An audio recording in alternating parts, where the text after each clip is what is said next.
Welcome back to What's New in the Lou with Alexis Zotos, presented by Caldy's Coffee and recorded right here at Bucket List Podcast Studios. This is your can't miss weekly podcast, helping you stay in the know in St. Louis. We're talking the best new restaurants, the can't miss events, and of course, the people that make our community the best place to live and visit. Don't forget to stick around to the end because we drop a full list of events for this week so you know exactly what's going on. And one of those events is going to be the start of our conversation today. And we're talking with one of St. Louis's oldest craft breweries, David Schlafly. Thank you so much for joining us. Thank you. I'm really pleased to be here today. Yeah, Yes. you know, we're going to dive right into the Full Moon Festival in a moment. So stay tuned, everyone, for a little bit on that. But I do want to say, so when we talk about oldest craft brewery in St. Louis, 34 years. Yeah, I think you got it. 35 years. I have to think because 1991, so you're my sister's born. 34 years. 34. Something like that. But that's a really long time to be in the craft beer industry. And it's a little deeper than that. We really started. I mean, St. Louis, we're so proud of Anheuser-Busch, but we introduced for the first time European craft beer. And we made this big transition for St. Louisans from beer that they loved, loyal to something they'd never experienced before. And in addition to that, we coupled it with beautiful culinary experience. Together, St. Louisans have learned what artisan craft means. Yeah. And I want to dive so much deeper into sort of how you guys did it, how you've really continued to carry the beer industry in St. Louis. But you, over 30 plus years, the beer is great, but it takes the events, the community to keep it going. I think it starts holistically as a consensus that that's really what we want to do. We wanted to improve communities. We wanted to be see our neighborhoods get better, and they have. Where we have located, those communities are better zip codes, and that is something we are very proud of. We've watched it spread out to one neighborhood after another, and it's very centric to it. And St. Louisans, they respond so well to that kind of loyalty, something that is, St. Louisans are truly loyal. Yeah, you guys are in downtown West yes. and Maplewood. 2100 Locust, the tap room. Absolutely stunning. Right there next to the beautiful stadium. I was going to call it City Park, but Energizer. Energizer. Energizer. Yeah. We're very proud of the Taylor family who can, the fact that they had, decided to invest $400 million across the street from us in one of the most gorgeous contemporary, almost art-like stadium. It's spectacular. In the evening when you see that, the lights are on. It's quite the show. And Maplewood, which is where the Full Moon Festival is going to take place. November 8th. Okay. So let's talk about it because that is one of those events that Schlafly puts on that people look forward to year after year. What's it like to create an event that draws people in? Yeah, they're coming for the fall beer, but they're coming for a lot more than just that. Well, like all things in St. Louis, they're free. And there's not a gate cost to come into this. We love a free event. and then, what we do well, it goes to our amber ales and the beers that we create. We have a couple here on your table, is autumn and the spirit of autumn, the changing color of the leaves, the crisp air, the moon coming out, the kids getting excited for the costumes. And that event is really the holistic end of that experience. 5 full hogs are cooked and served, and then we're going to have the chili cook-off. This year, that'll be a little unique as well. Yeah, I hear you guys are doing something a little different this year with the chili cook-off. We are. Some of it is kind of still guarded by our culinary staff, but there's a world competition going on. Our chef has aspirations. We'll see what happens there. It ends in Las Vegas. But that couples to this chili cook-off. We're inviting guests, and there will be a panel with the Chili Society, and there'll be a gold star, and that will lead to an invitation to go on into the World Food Championship out of this event. That's amazing. So well beyond sort of your neighborhood chili cook-off. It's really, we do it every year, but this is going to be unique this year. When you look out at those events and see the crowds and the people who, mark this on their calendar year after year, what does that make you feel? Yeah, really, it's so important for the community as a whole. We talk about community development. I've been involved in that for 30 years outside of the brewery as well. And it's tied to the small little chain links that keep everybody together. And whether it's the bridge club or whether it's the bowling or you have a festival, people from all over the neighborhood come in and they have a joyous experience. It's a really beautiful and humbling experience to watch all these joyful children, dogs, parents, and the smiles and the experience. Because I think that's always a really cool thing, especially as a parent myself, having these festivals that have something for everyone. You've got the people who can go there on a first date. You've got the people that can bring their kids. You've created this very family-friendly environment for the people who love food, for the people who love beer. Yes. Everybody's welcome. It's wholesome. And it's kind of odd to say something that is beer-driven is wholesome, but it is because it's artisan, it's craft. Yeah. Let's talk about some of the beers that we're going to find at Full Moon Festival. Well, I mean, you got the pumpkin ale. Got pumpkin. There. I mean, hello. Finally feels like fall. Yeah. Vanilla pumpkin is another extension of that beautiful beer. The pumpkin is really interesting. We have been given year after year national recognition for the pumpkin ale. A year ago, a wine enthusiast announced that Schlafly #1 is part of the #1 team of pumpkin ales. This year, MSN. Very significant national entities continue to see this pumpkin as the leader in the nation. That's amazing.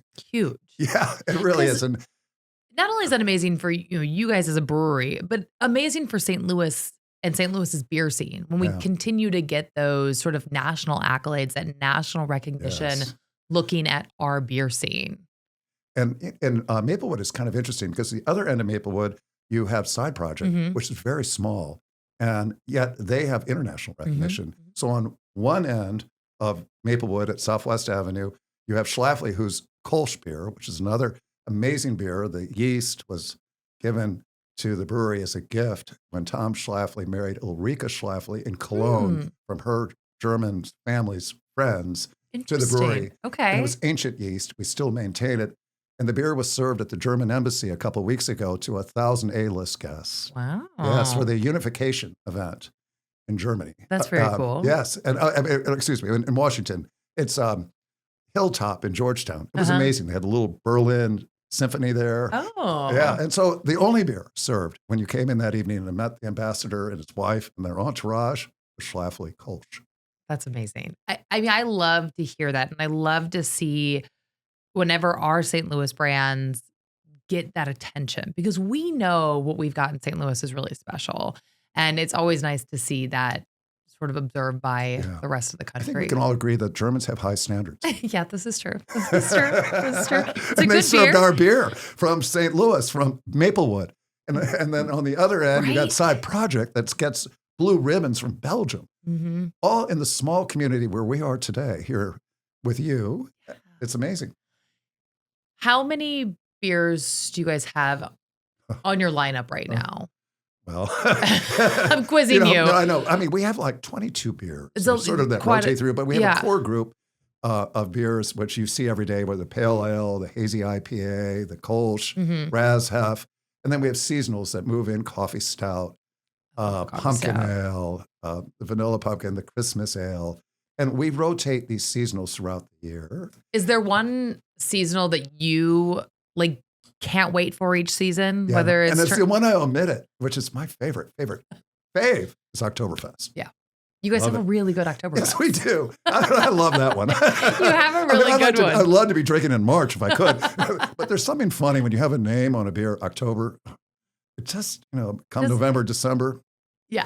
Exactly. Well, and it's a little hot to be drinking an Oktoberfest sometimes in the summer, but I agree. Although things come out earlier and earlier, really when we talk about seasonal and seasonality, what excites you guys as a brewery about creating new beers, bringing in those seasonal beers? How does that spur a creativity? I think there's a dichotomy there. There's one where the customers, our friends, our hospitality. The soccer park has been a good experience for us. We have guests that come in from Austin, from Miami, from all over the country. When they come to Tap Room, we want them to experience St. Louis. We want them to smell the Mississippi River. They see this brick and know there's somewhere they've never really experienced. They know this is uniquely St. Louis. We couple that with beer. And in that beer experience, if they're from the South, there are two seasons. They're hot and hotter, so they're looking for light lagers. And we do beautiful lagers. But the lagers need to have more flavor in it. So now we are working a new generation of more flavorful, powerful lagers Mm-hmm. with less alcohol. Mm-hmm. One of them is called Shorties, which Yeah. is going to be an interesting, and that was one Because brought we're up just in written WSJ, about. yeah. Yeah. And also then we figured out technically NA beer, non-alcoholic beer. Mostly we've been brewing it for others. I won't go into who we're brewing for, but many of the beers that you pick up at the grocery store are made by us, but they're sold by others. Okay. Okay. They're just some of them. There were some beers up in Wisconsin I had that are non-alcoholic that were just spectacular. So I brought them back to the brewery and said, guys, brewers, get in here. We've got to get this kind of powerful flavor. Mm-hmm. So when you drink a beer, you almost feel like you're getting a buzz, but you're not. Mm-hmm. They're NA. And so to answer, that is the innovation that we are really focused on right now. Yeah. Let's go there a little bit. You guys introduced your NA, 2-3 years ago? Yes, yeah.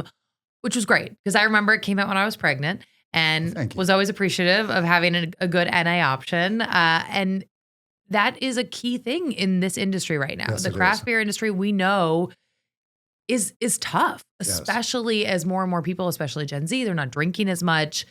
You guys are really leaning into how do we stay relevant? And I would add, even though we read that it's tough and so on, it's huge.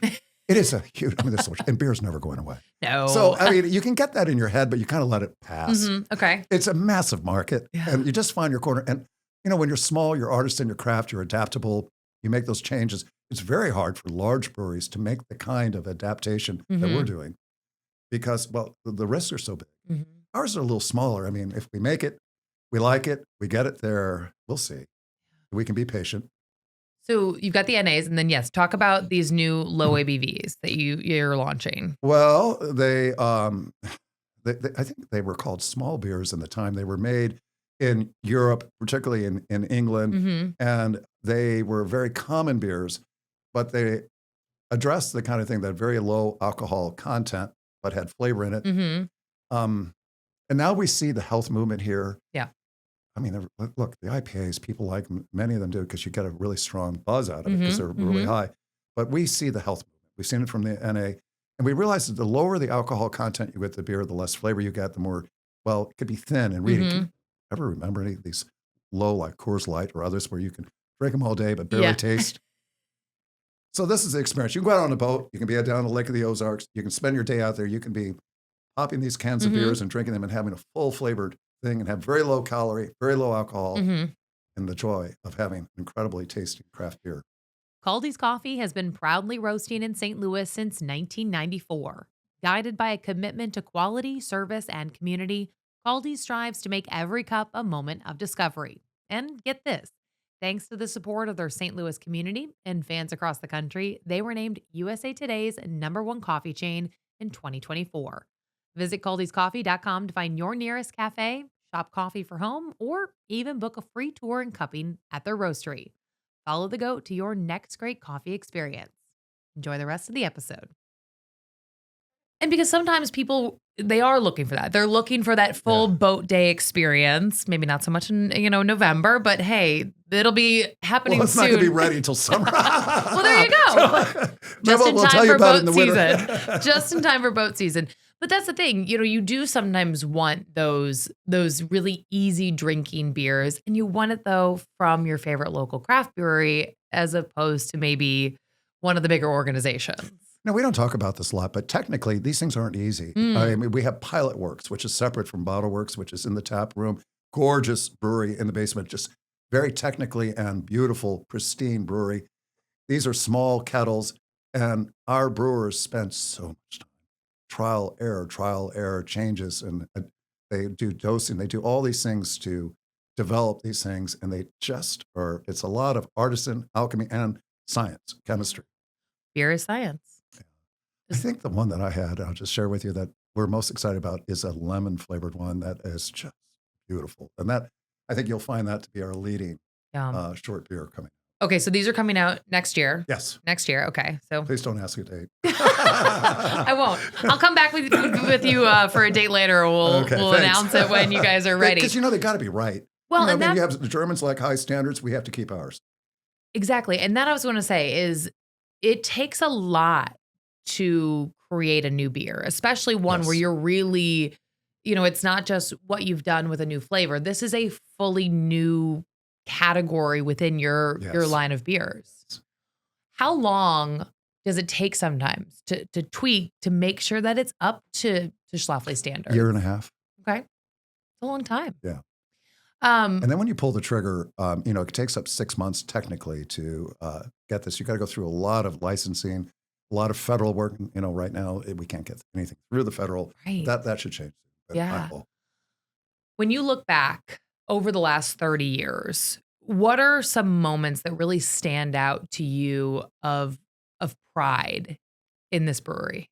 I think every person you would ask, you're asking me on my individual level because of what I get the most, I don't know, fulfillment from. Mhm. And that is community. That is Mhm. civic. That is something where I know St. Louisans who are very loyal and proud of their city are proud of us. And I see that in these festivals. I see that when they see our beer and they see Schlafly and they say, that is a quality, that is loyal, that is the essence of our values. We love this particular brand. And that is fulfilling to me. And then the neighborhoods, when you see block by block getting better around that maybe was a little stressed before. And you see that the school district is filling up. And in Maplewood, we put in that organic garden and the kids were coming from the grade school with their teachers and they were showing them all the essence of gardening. And then that food went into the restaurant. And then in the evening, the parents would come. This cycle of life was so fulfilling. Those are that chain link that keeps us together, like the bowling alley, the bridge club. Felt like we're part of that. Looking back, 1991, Schlafly's opening, introducing craft beer essentially to St. Louis. 100% risk. Huge risk, Yeah. especially in a town where there's a giant big brewery down the street. Can you walk us back to that time period and kind of what the vision was for the founders to really say, hey, no, St. Louis is ready for this? So this was Tom Schlafly and Dan Kopman, and I'm their successor. I was there in the room as Tom's cousin. Okay. So I can share through my lens, but his is really, truly the essence of that answer to that. But what it was is that Tom was passionate about European beer, Dan Kopman as well. And it would be an ordinary thing to do in Portland or in the West Coast, but extraordinary in St. Louis. Everybody was born, lived, and died drinking AB, and you had to convert all these St. Louisans, possibly to kind of convert them to European craft. So to do that, first of all, they picked a building in an area of the city that at that time was deeply distressed. And a lot of people did not feel comfortable about it. The building was so gorgeous. And they spent a ton of money fixing that thing up, and that beauty started. Secondly, they got the pale ale going. Pale ale is an English form of a pale, amber, and it's very low alcohol content compared to most beers and easy to drink and has been for hundreds of years. And that became the staple that converted so many hardcore AB drinkers to it's delicious. Then, as I mentioned earlier, it was more than that. They also recognized that they had to put together a culinary experience that was elevated. It'd be fine to have pizza, maybe the toasted wraps. We all love that. But no, they really wanted to do fish and chips, and they wanted to do dishes that were very unique, that experienced both the artisan of beer and food in beauty of the building. And 30 years later, you guys are still such an incredible pillar Thank you. in this craft beer Thank you. scene, which has exploded. You Yes. guys were the first, but our craft beer scene has exploded. What do you think sets St. Louis apart when we think about craft beer? This is a beer city.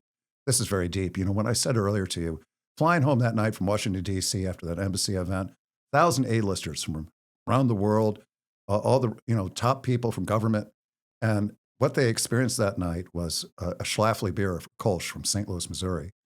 And many people that I would meet in Washington, D.C., where are you from? St. Louis. Are you in beer? That would be the first question they asked me. They asked me about government, or they asked me, anything, are you in beer?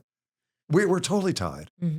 Yeah. And it does. Talent is here. It is incredible. And it's something that I think we can, as a community, really pride ourselves on. We had people in town this past weekend from Portland, and my husband's favorite thing to do when we have people that are visiting from out of town is make sure we have a solid lineup of craft beers for them to try from our city.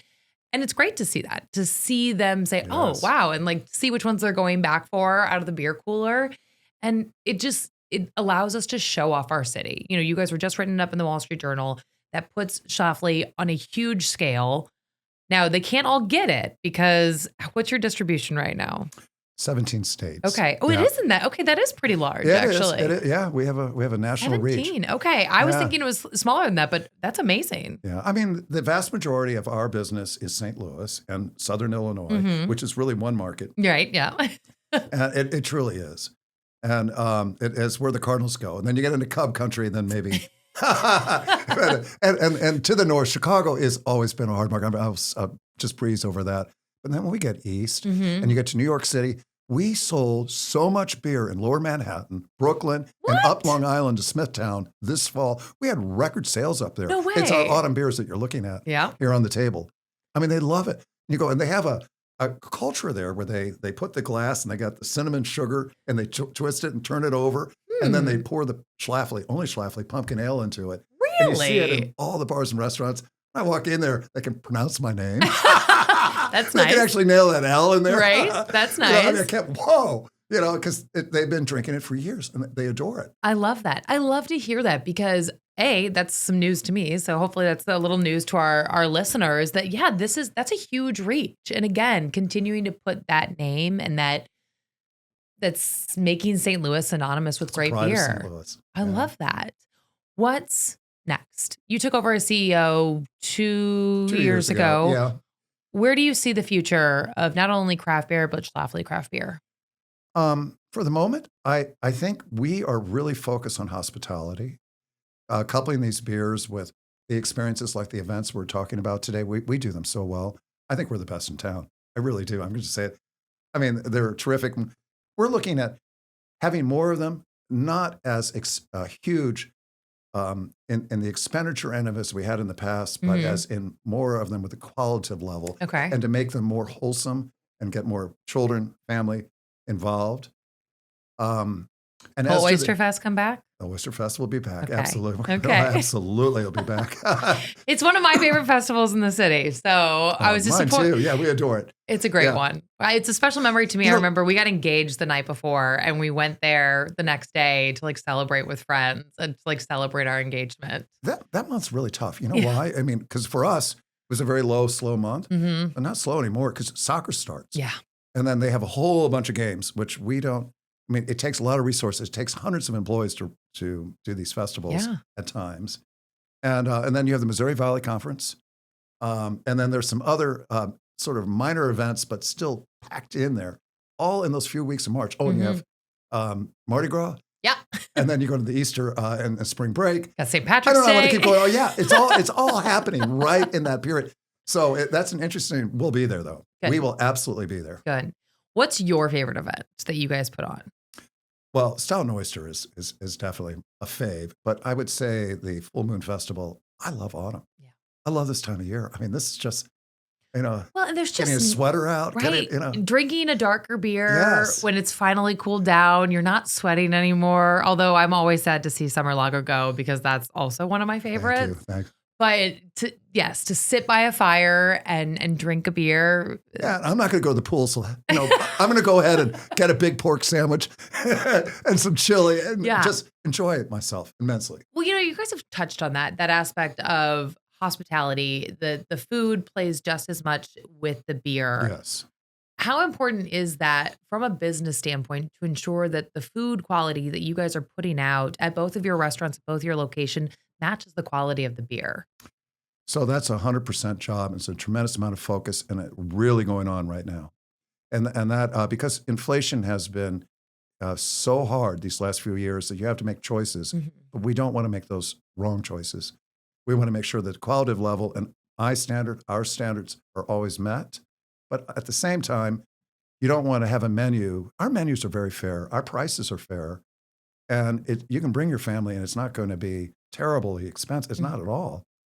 But you have to make choices then, how to adapt and adjust what that menu is going to look like. And then the qualitative level of the experience from the beginning of when the customer comes in till they leave has to be constantly managed. Is there a future that looks like continued expansion for you guys? I would say that that's a terrible answer for this. Would be like being before a Senate panel. Yes and no.